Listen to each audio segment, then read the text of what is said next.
MT Vasudevan നായരുടെ ആരോഗ്യനില ഗുരുതരമായി തുടരുകയാണ്. ആരോഗ്യനില മെച്ചപ്പെടുകയോ മോശമാവുകയോ ചെയ്തിട്ടില്ല. തീവ്രപരിചരണം തുടരുകയാണ് എന്നാണ് മെഡിക്കൽ ബുള്ളറ്റിൻ അറിയിക്കുന്നത്. കെ മധു വിവരങ്ങളുമായിട്ട്. മധു, ഏറ്റവും ഒടുവിൽ വന്ന മെഡിക്കൽ ബുള്ളറ്റിനും രാവിലെ എന്തായിരുന്നു സ്ഥിതി? അതേ നിലയിൽ തുടരുന്നു എന്നാണല്ലോ. കൂടുതൽ എന്തെങ്കിലും വിവരങ്ങൾ ഡോക്ടർമാർ പങ്കുവയ്ക്കുന്നുണ്ടോ? അദ്ദേഹത്തെ ഇന്ന് ആരൊക്കെയാണ് സന്ദർശിച്ചത്?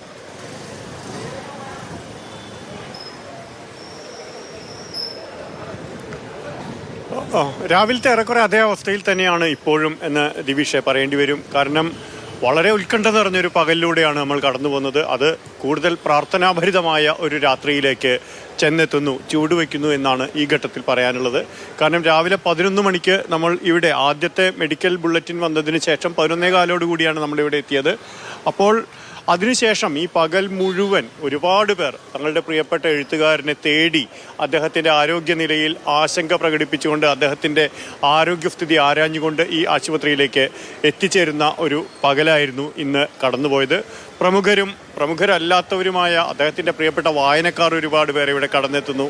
അവർ വന്ന് എന്താണ് എന്ന് അന്വേഷിച്ച് തിരിച്ചു പോകുന്നു. ആ വിധത്തിലുള്ള ഒരു പകലായിരുന്നു. മന്ത്രിമാരായ റിയാസും ശശീന്ദ്രനുമാണ് ആദ്യം എത്തിയത്. അതിനുശേഷം സിനിമാ പ്രവർത്തകർ എത്തി. ഹരിഹരനും വിനീതും ഇവിടെ എത്തിച്ചേർന്നു. ഉച്ചയ്ക്ക് ശേഷം ഗോവ ഗവർണർ ശ്രീധരൻപിള്ള വന്നു. മാതൃഭൂമിയിൽ നിന്ന് ME PV ചന്ദ്രനും മാനേജിംഗ് ഡയറക്ടർ MV ശ്രേംസ്കുമാർ എത്തി. ആ വിധത്തിൽ അതൊക്കെ അപ്പുറത്ത് MTയുടെ പ്രിയപ്പെട്ട വായനക്കാർ, അദ്ദേഹത്തെ കാണാൻ ആഗ്രഹിക്കുന്ന സാധാരണ ആളുകൾ ഒരുപാട് ഈ ബേബി മെമ്മോറിയൽ ആശുപത്രിയിലെത്തി തങ്ങളുടെ പ്രിയ എഴുത്തുകാരൻ്റെ വിവരങ്ങൾ അന്വേഷിക്കുന്നതിനാണ് ഇന്നത്തെ പകൽ നമ്മൾ സാക്ഷിയായത്.